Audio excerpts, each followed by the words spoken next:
My name is Anna Tibstra, and I'm from Bemidji, Minnesota, but I'm going to school at Gustavus Adolphus College in St. Peter, Minnesota.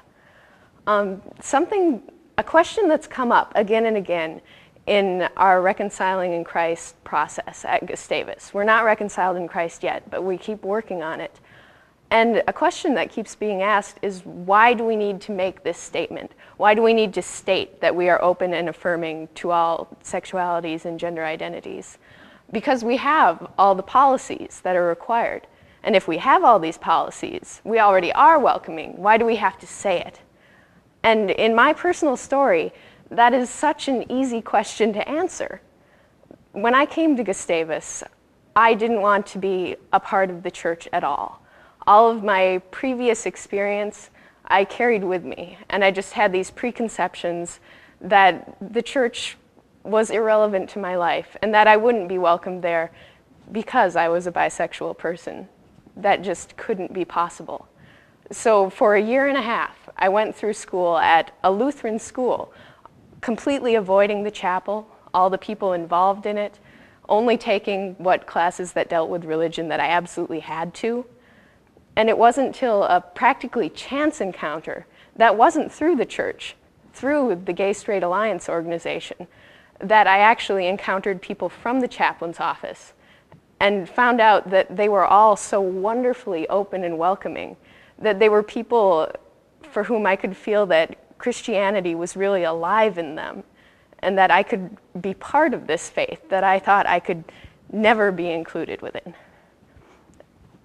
And I think, how many people are there on the campus, and in the world, everywhere, who never have that chance encounter?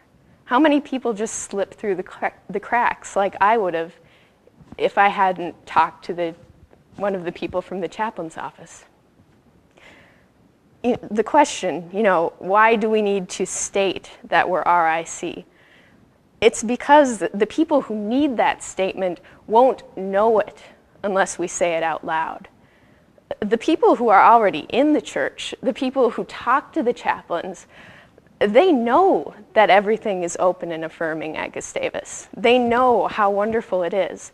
The people who have been hurt by the church, who avoid it like I did, and people who've had much worse experiences than I have, they'll never know because we don't say it out loud and to everyone who might be coming in.